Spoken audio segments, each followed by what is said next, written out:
উপজেলার সাবেক সাধারণ সম্পাদক জনাব দেলোয়ার হোসেন উপস্থিত, সিরাজদিখান উপজেলার সাবেক বিএনপি সাধারণ সম্পাদক, রাধানগর ইউনিয়নের বিএনপি নির্বাচিত ইউনিয়ন পরিষদ চেয়ারম্যান জনাব জসিমউদ্দিন খোকন উপস্থিত আছেন। শ্রীনগর উপজেলা কোটপাড়া ইউনিয়নের চেয়ারম্যান বিএনপি নেতা মোহাম্মদ তাজুল ইসলাম উপস্থিত আছেন। আমার সরকারি নেতা বিএনপি নেতা জনাব নুরুজ্জামান সিকদার উপস্থিত, সিরাজদিখানে বিএনপি নেতা আব্দুল খালেক সিকদার, বিএনপি নেতা মোহাম্মদ আজিজুল ইসলাম শাহ আলম, তিনি খুবই অসুস্থ, তার জন্য আজকে দোয়া মাহফিল। আমরা সকলে দোয়া করব অতি সত্য দিন আল্লাহ তাকে হসপিটাল থেকে বাসায় ফিরে আনেন। আমরা সব মুন্সিগঞ্জ এক আসনের এবং সারা বাংলাদেশের প্রতিটি ঘরে ঘরে মানুষজন তার জন্য দোয়া করে তিনি তাড়াতাড়ি সুস্থ হয়ে যেন তিনি বাসায় ফিরেন। তিনি আমাদের রত্ন, তিনি আমাদের গর্ব, তিনি আমাদের আগামী দিনের অহংকার। তার পুত্র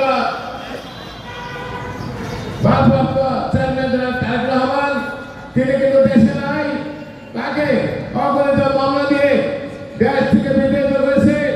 আমাদের নেত্রী বেগম খালেদা জিয়া কেন অসুস্থ হয়েছে আপনারা সকলে জানেন। তাকে 10 বছর কারাগারে দিয়েছিলেন, 6 বছর কারাবন্দী ছিলেন। তিনি এই দেশ ত্যাগ করে চলে যান। তিনি বলছেন বাংলাদেশের সকল মানুষের সাথে আমি থাকবো, সেই চিন্তা তিনি অসুস্থ হয়েছেন। আমরা সকলে দোয়া করবো আল্লাহ যেন তারা অতি সত্য সূত্র দান করেন।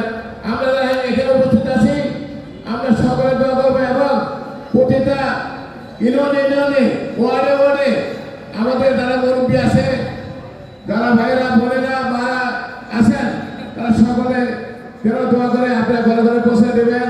আজকে সুন্দর একটা অনুষ্ঠান সর্বদলের সমবায় উদ্যোগে হয়েছে। আমি বাংলাদেশ জাতীয়তাবাদী দল শ্রীনগর উপজেলার পক্ষ থেকে সকলকে আন্তরিক ধন্যবাদ জানাই।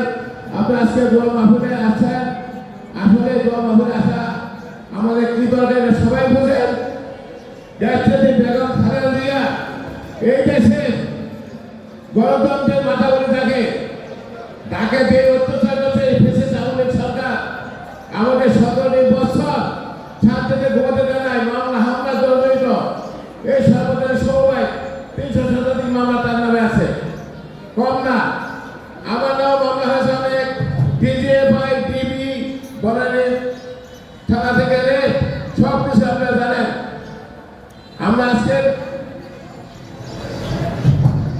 বিএনপি বক্তৃতা দেব না, একটি কথা বলবো, মুন্সিগঞ্জ এক আসনে যে মনোনয়ন খরচা দিয়েছে, ইনশাআল্লাহ খরচা হিসেবে করে থাকবে।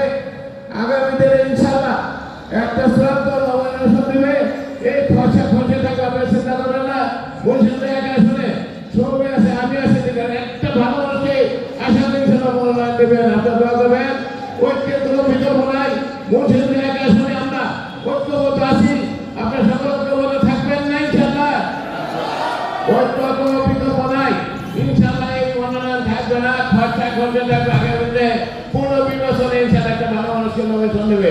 আমার জন্য দোয়া করবেন, আমি আপনাদের জন্য দোয়া করবো। আল্লাহ যেন আমাদের সকলকে ন্যায় খাদ্য করেন এবং